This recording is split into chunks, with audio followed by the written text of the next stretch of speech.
med muscle for a minute. When we talk about durability and optimizing performance, the glute med is a very heavy hitter for those factors. Now, here's the deal. The reason why most of you have heard or may not have heard of the glute med, it's not that sexy of a muscle, right? Because you can't necessarily see it, right? You don't see people running around talking about, oh man, you have a really nice, and well-developed glute med. That ain't gonna happen, right? You're not gonna see that. So it's one of those muscles that kind of stays hidden. It's often overlooked. But when we're talking about durability and we're talking about optimizing performance, this muscle, it brings it.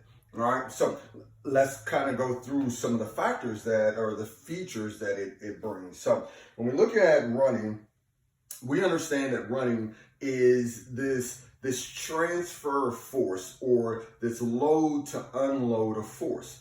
And then we have to load, absorb, then we have to distribute that force and then dissipate it. So when we look at this position from the initiation of ground contact, so my right leg makes contact with the ground, my left leg is in the trail position. This is where the anterior fibers of that glute med start to activate, right?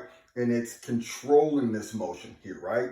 And then as my feet get even, right, then this is where we start to see that lateral plane or the lateral fibers of that glute med, which is predominantly what the plane that it dominates. Okay. And that plane gets a lot of attention. So when we start doing a lot of these leg lifts, but this plane is very, very important, because once the feet are even, and no, it won't be on the ground, but once that foot is even, basically what happens is it does a couple different things. It prevents this excessive lateral shift where your center of mass goes outside of your base of support. So basically it needs to stay aligned here. Okay, so we get that hip, knee, foot, and ankle alignment, so that vertical alignment. It also needs to prevent create this horizontal alignment to where we prevent the drop to the opposite side.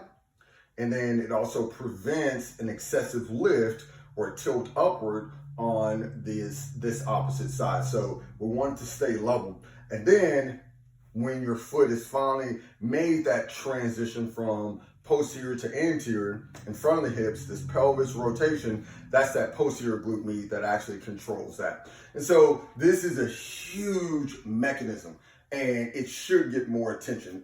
We're definitely going to give it more attention. You're going to become more glute med aware, just because for runners, it's just such a heavy hitter.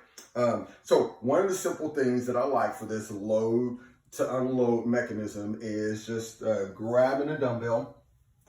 And so basically what we'll do is we'll start with your left foot forward. We're going to work this right glute med. So we're going to have your left foot forward. We're going to hold a dumbbell on your left hip. We'll lift that leg up. And so now what we're going to do is kick back as we lift and then come back to this position. So the whole time you have to control your arch and ankle, knee position, and then you have to control that pelvis position as you switch from this anterior to posterior, and then you lift and come back down to that starting position while maintaining your balance. So it's a really, really tricky movement. You can also use heavy weight. To learn the movement, I'm starting off with a 10-pound dumbbell, but obviously you want to start light, then progressively work your way up. You need about 10 to 15 reps of that. And it's just that glute med is a heavy hitter, and for improving our durability and optimizing our running performance, we need to start to work more glute med.